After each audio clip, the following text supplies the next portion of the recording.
हौसले उनको मिलते हैं रास्ते।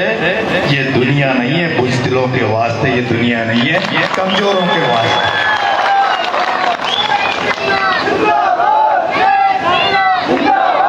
बलदेवपुरा गांव के सभी पंचों, पटेलों, बुजुर्गों, माताओं, बहनों, युवा साथियों, प्यारे बच्चों, आपने मेरा स्वागत किया, सत्कार किया, घोड़ी पे बिठाया। या तो मैं घोड़ी पे जब बैठा था, जब मेरी बारात छिपा बड़ौद में गई थी, और यह घोड़ी पे आज आपने बिठा के मेरा स्वागत किया।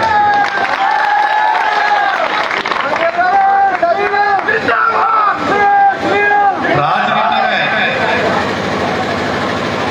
जयपुर में राजनीति करी, आपसे दूर रहा, बहुत कम मिलना मिलाना होता है।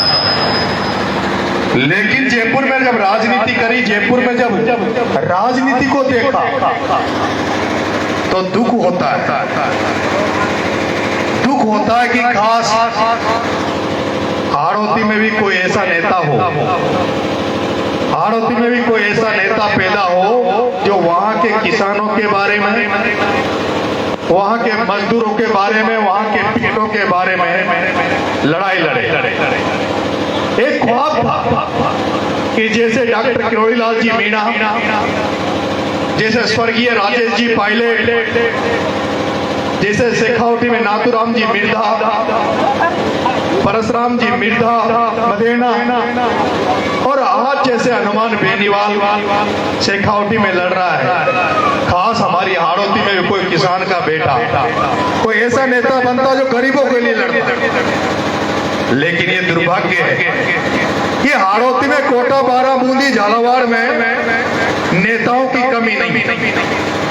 गांव से लेके संसद तक सरपंच भी यहाँ मिलेंगे, जिला परिषद भी मिलेंगे, डायरेक्टर भी मिलेंगे, प्रधान भी मिलेंगे, प्रमुख भी मिलेंगे, एमएलए भी मिलेंगे, सांसद भी आपके यहाँ से, मुख्यमंत्री भी अपने यहाँ। और इस तरह के जो नेता और इनके साथ घूमने वाले, नींद लगाकर डोलने वाले लोगों की इतने लोग हैं हाड़ौती में, जिनको अगर अपने ट्रेन भर ले, रेल भर ले, तो रेल में भी कमी पड़ जाए। लेकिन एक भी नेता ऐसा नहीं है, इस हाड़ौती में एक भी नेता ऐसा नहीं है जो किसानों के बारे में सोचे, जो गरीबों के बारे में सोचे। मैं ऐसा क्यों कह रहा हूं? मैं इसलिए आपसे कह रहा हूं कि मेरे बाबा हो, जो पंचों, जो पटेलों, आप जो बैठे हो, अब नेतागिरी से बाहर निकलो और केवल जिनको वोट देते हैं, जिनको एमएलए एमपी बनाते हैं, उनसे ये आशा मत करो। अब हमारा वोट केवल इसलिए नहीं है कि हमारे गांव में सीसी रोड बन जाए, हमारे गांव में हेडपंप बन जाए, हमारे गांव में नरेगा में गड्ढे खुद जाए, इसलिए वोट मत। अब वोट आप उसको दो जो ऐसा हो, जो ये बात करे गांव में आकर कि आपके बच्चों को पढ़ाएंगे, लिखाएंगे, आपके बच्चों की जब जयपुर, कोटा बाहर जाए तो उनकी पढ़ाई लिखाई की व्यवस्था करे, और जब आपके बच्चे पढ़ लिख जाए, शिक्षित हो जाए, तो उनकी नौकरी का जुगाड़ करे, उनको नौकरी लगाने का काम करे, नौकरी लगाने का काम करे। और अगर ऐसा कोई नेता करता, अगर ऐसा नेता पहली बार आपने सुना होगा, आज तक कोई भी नेता ऐसा नहीं सुना होगा आपने जिसने कभी किसानों को, लोगों को, पिछड़ों को, गांव के लोगों को ये कहा हो कि आपके बच्चों को पढ़ाने भेजो, नौकरी लगाने की गारंटी हमने। वो लगा सकते थे नौकरी, हजारों लड़कों को नौकरी लगा सकते थे। ये आपके अडानी का पावर प्लांट कवाई में पास में है, इसमें अब तक हजारों लड़के, आपके बच्चे, बेटे नौकरी लग जाते। लेकिन वो नहीं चाहते कि आपके बच्चे नौकरी लगे, आपके बेटे नौकरी लग रहे, शिक्षित बने, पर आपकी प्रोग्रेस हो, आपकी प्रगति हो। हमें तो केवल खेती बाड़ी पे छोड़ रखा है, हमें सिर्फ हाड़ौती के लोगों का मात्र किसान बना के छोड़ रखा है, खेती बाड़ी पर छोड़ है।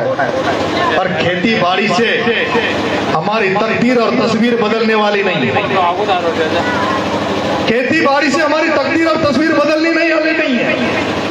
सवाई माधोपुर, करौली, दौसा में चले जाओ, सीकर, झुंझुनू, जोधपुर, बांसवाड़ा, बाड़मेर में चले जाओ, हर घर में नौकरी मिलेगी, हर घर में नौकरी मिलेगी। हमारे यहाँ भी नौकरियां मिल जाएगी, बच्चे पढ़ेंगे लिखेंगे तो नौकरियां मिल तो जाएगी, लेकिन नौकरी मिलने के बाद क्या होगा? नौकरी मिलने के बाद इस हाड़ौती में ऐसा है, मैं जब आप देखते हो पूर्वी राजस्थान से वहां जो बच्चे नौकरी लग रहे हैं, जो कर्मचारी है जो नौकरी करते हैं, वो लोग समाज को जगाने का भी काम करते हैं, क्योंकि दिल्ली बंबई में अगर कोई व्यक्ति नौकरी कर रहा है तो हमारे जितनी हमारे समाज को हमारी चिंता नहीं, हमें चिंता नहीं है, उससे ज्यादा चिंतित जो हमारे दिल्ली बंबई और जो विदेशों में भी जो लोग हमारे लोग, उन्हें ये नहीं होती है कि हमारे समाज का कैसा भला हो, हमारे लोगों का कैसे भला हो। और वो लोग समाज के लिए उनकी जो भी मदद होती है, चाहे वो आर्थिक मदद हो, चाहे समाज को चेतना जागृत करने की मदद हो, वो सब प्रयास करते हैं।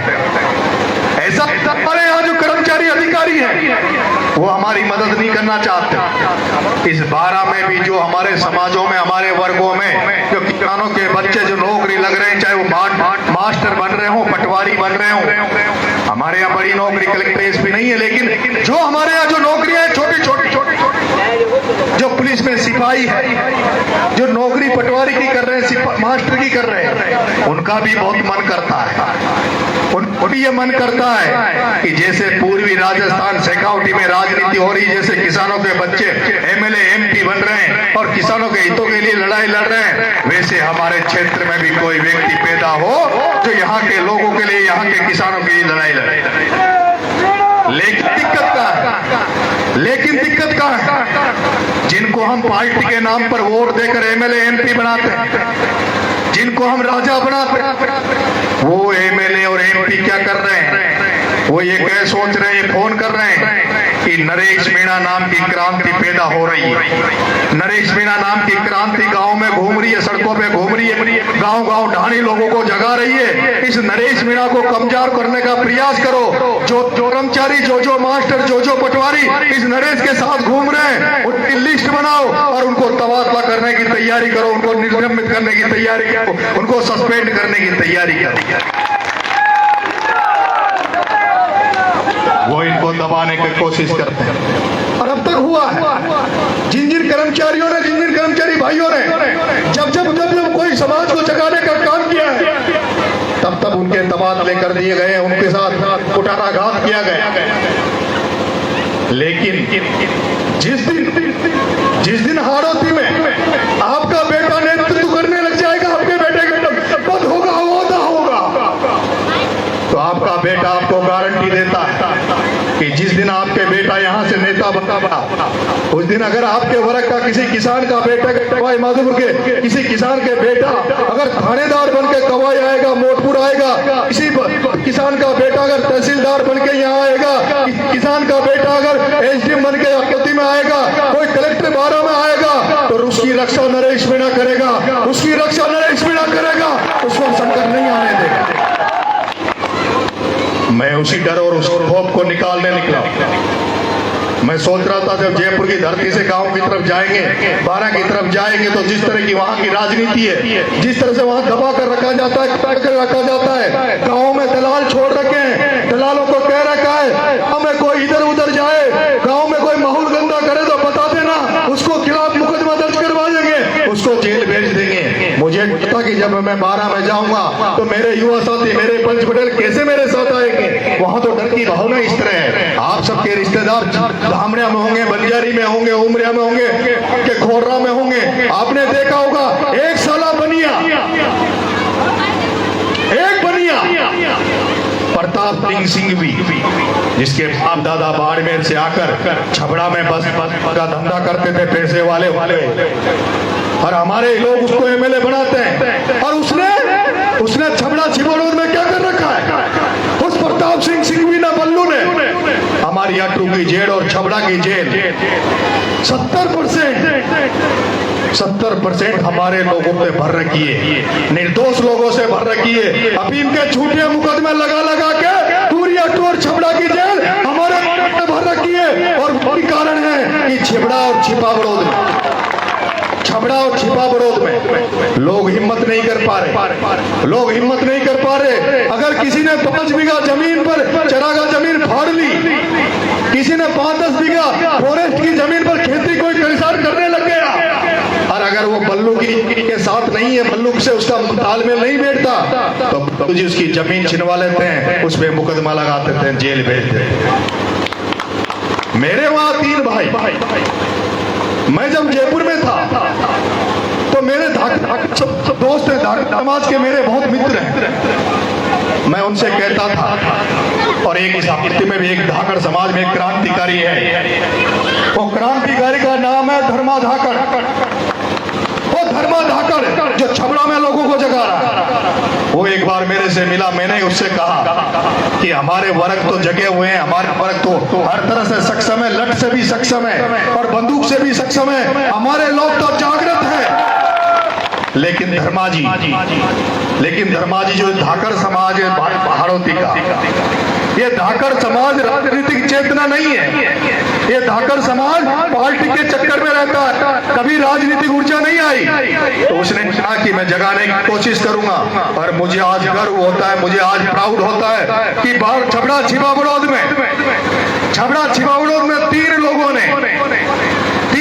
ने, एक का नाम है धर्मा धाकड़, दूसरे का नाम है वहां पप्पू सरपंच गगचक, और तीसरे का नाम है जय नारायण जी धाकड़। उन तीनों धाकड़ समाज के लोगों ने छबड़ा छिपा बड़ौद के पूरे धाकड़ समाज को जगा दिया, और वो ऐसा जगा दिया, वो इतनी हिम्मत कर रहे हैं जो बल्लू को खुली चैलेंज करते हैं, बल्लू से कहते हैं जहां मर्जी आए प्रताप सिंह भी तो हमसे लड़ाई करने आए। लेकिन मुझे दुख होता है जब छबड़ा छिपा बड़ौद में आपका बेटा जब घूम रहा है, तो गुर्जर समाज, छबड़ा छिपा बड़ौद का गुर्जर समाज, वो ये कह रहा है कि नरेश तूने सचिन पायलट का झंडा पकड़ा है, तू सचिन पायलट को मजबूत कर रहा है, तो हम सारे गुर्जर समाज भी पूरी ताकत के साथ तेरे साथ खड़े, पूरी जी जान से तेरे साथ खड़े। जहां तेरा पसीना बहेगा वहां गुर्जर समाज का खून गिरेगा। इस तरह से गुर्जर समाज मेरे साथ खड़ा है। लेकिन मुझे दुख होता है मेरे खून के रिश्ते, मुझे दुख होता है मेरे खून के रिश्ते वालों, मैं आपका खून हूं, जहां भी आपका नरेश का भी खून बहेगा। लेकिन मुझे दुख होता है कि छबड़ा छिपा में हमारे समाज वाले गुलामी कर रहे हैं, चमचागिरी कर रहे हैं, बल्लू के तेल लगा रहे हैं, हिम्मत नहीं कर पा रहे, उनको ऐसा मार दिया गया, ऐसा दबा दिया गया, कोई हिम्मत नहीं कर पा रहे। वहां भी मेरे युवा साथी हैं जो नए लड़के हैं, वो वहां भी तो कह रहे हैं कि बहुत हो गया, हमारे बाप दादाओं ने चमचागिरी कर ली, हमारे बाप दादाओं ने प्रताप सिंह सिंघवी को कई बार एमएलए बना दिया, और प्रताप सिंह सिंघवी की जब भी चली, जब भी हमारे समाज के लोगों को जेल भेजा, अब हम प्रताप सिंह सिंघवी को सहन नहीं करेंगे। हमारे जो पुराने लोग हैं वो हमारा साथ देख नहीं दे, लेकिन हम नरेश का साथ दें। जब राम प्रसाद जी वकील साहब, जब ननावता के राम प्रसाद जी वकील साहब जब छबड़ा से चुनाव लड़े थे, जब राम प्रसाद जी वकील साहब जब कांग्रेस पार्टी से छबड़ा से चुनाव लड़े थे, उस समय अगर हमारा समाज उनका साथ दे देता तो आज ये दिन देखने को नहीं मिलता। ये प्रताप सिंह सिंघवी हमारे लोगों के साथ इतना कुटराघात नहीं करता। आपके पास फिर समय आया है, आपके पास फिर समय आया है। छोटे मोटे मतभेदों का, मन मुटाव को भुलाकर सब लामबंद हो जाओ, सब एक हो जाओ, और जिनके वोट नहीं है, जिनके 4 घर है, इनको यहाँ से उखाड़ फेंको, इनको ले जाकर चंबल के पार कर दो, इनको ले जाकर हाड़ौती से पार कर दो। इसी उम्मीद के साथ मैं आपके बीच में घूम रहा हूँ। मैं चाहता हूँ कि सारी किसान कौमें, हाड़ौती की सारी किसान कौमें लामबंद हो जाए, एकजुट हो जाए। जिस दिन हाड़ौती का धाकड़ समाज, हाड़ौती का मीणा समाज, हाड़ौती का गुर्जर समाज, हाड़ौती का माली समाज, हाड़ौती का लोधा समाज, हाड़ौती का तंवर समाज जग जाएगा, उस दिन ये जो 4 बनिया जो राज कर रहे हैं, ये बनास पार मिलेंगे, ये हाड़ौती में नहीं मिलेंगे। जो मैं बात बोल रहा हूं उससे इनकी बीपी बढ़ रही है, इनकी बीपी बढ़ रही है, इनकी टेंशन बढ़ रही है। कोई बड़ी बात नहीं कि उनको अटैक भी आ जाए, लेकिन आपका बेटा एमएलए बनेगा कि नहीं बनेगा पता नहीं, लेकिन आपका बेटा जो जागृति पैदा कर रहा है, वो ऐसी जागृति पैदा कर रहा है जो आने वाले 10 साल बाद में आपको यहाँ का एमएलए, यहाँ का सांसद, कोई न कोई किसान का बेटा मिलेगा जो किसानों के लिए लड़ेगा, जो दलितों के लिए लड़ेगा, जो यहाँ के कुचले और पचले दबे हुए लोग हैं उनके लिए लड़ेगा। इसलिए मैं यहाँ से जगाने, मैं आपसे निवेदन करना चाहता हूँ। मैं छपड़ा से चुनाव की तैयारी कर रहा हूँ, पता नहीं टिकट मिलेगा कि नहीं मिलेगा, लेकिन पूरी ताकत से, पूरी दमखम से कांग्रेस पार्टी से टिकट मांग रहा हूँ। आपने भी शायद ऐसा कोई टिकट मांगते हुए आज दिन तक इस एरिया में नहीं सुना होगा। आज दिन तक इस एरिया में कोई ऐसा व्यक्ति नहीं मिला होगा जो टिकट भी जनता के द्वारा, जनता के साथ ले जाकर टिकट मांग रहा है। क्योंकि आप तक तो जो टिकट यहाँ मांगते थे वो केवल पैसा देकर, बड़े नेताओं की गुलामी करके टिकट लाते थे। लेकिन आपका बेटा तो जब टिकट मांगने जा रहा है तब भी ये कह रहा है कि आप सभी मेरा टिकट हो, आप चाहोगे तो मुझे टिकट मिलेगा, आप मेरे साथ खड़े मिलोगे तो मुझे टिकट मिलेगा, आप लोग चाहोगे तो ही आपका बेटा एमएलए बनेगा। क्योंकि आपके बेटे को रोकने के लिए बड़ी बड़ी शक्तियां लगी हुई है, बड़े बड़े लोग रखे हुए हैं। लेकिन मुझे भरोसा है यहाँ जो बैठे, जो पगड़ी धारक बाबा बैठे, इनका आशीर्वाद युवाओं को मेरे साथ साथ और इन माताओं को आशीर्वाद रहा तो आपके बेटे को टिकट भी मिलेगा और छबड़ा छिपड़ों से आपका बेटा एमएलए भी बनेगा। और वो दिन अलग होगा, वो दिन अलग होगा, वो दिन अलग होगा जब आपका बेटे एमएलए बन जाएगा। जिस दिन आपका बेटा एमएलए बन गया, अभी तो बिना एमएलए गई मैं कुछ नहीं था, उसके बावजूद भी एक मंत्री का रेत का ट्रक पकड़ा कर और आपका बेटा जेल गया।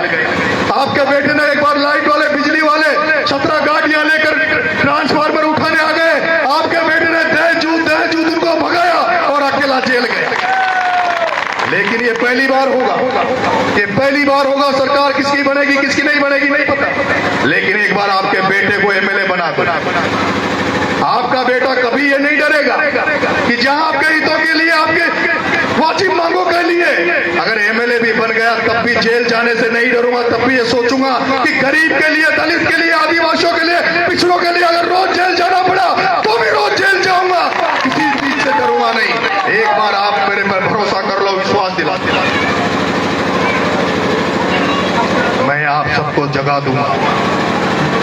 आपके जो बच्चे नौकरियां कर रहे हैं, उनका डर और भय निकाल दूंगा। और छबड़ा छिपा बड़ौद के लोगों से निवेदन करना चाहता हूं इस मंच से कि बल्लू का इलाज होना तय है, सिंघवी का इलाज होना तय है। मुझे टिकट मिलेगा तो भी, नहीं मिलेगा तो भी, चुनाव लड़ूंगा तो भी, नहीं लड़ूंगा तो भी, पर प्रताप सिंह सिंघवी आज के बाद किसी को जेल नहीं भेजेगा। अगर किसी को जेल भेजने का प्रयास किया, किसी का तबादला करने का प्रयास किया तो प्रताप सिंह सिंघवी सुन ले, प्रताप सिंह सिंघवी सुन ले। बीमा करवा लेना, ऐसा इलाज करूंगा जो जिंदगी में इलाज किया, ऐसा इलाज करूंगा जो जिंदगी में।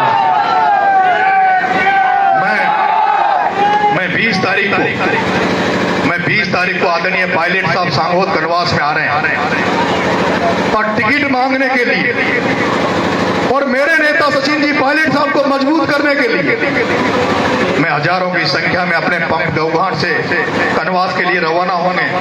मैं चाहता हूं जैसे आपने मुझे आज आशीर्वाद दिया, मुझे आशीर्वाद देने के लिए 20 तारीख को मेरे साथ आप सब चलोगे।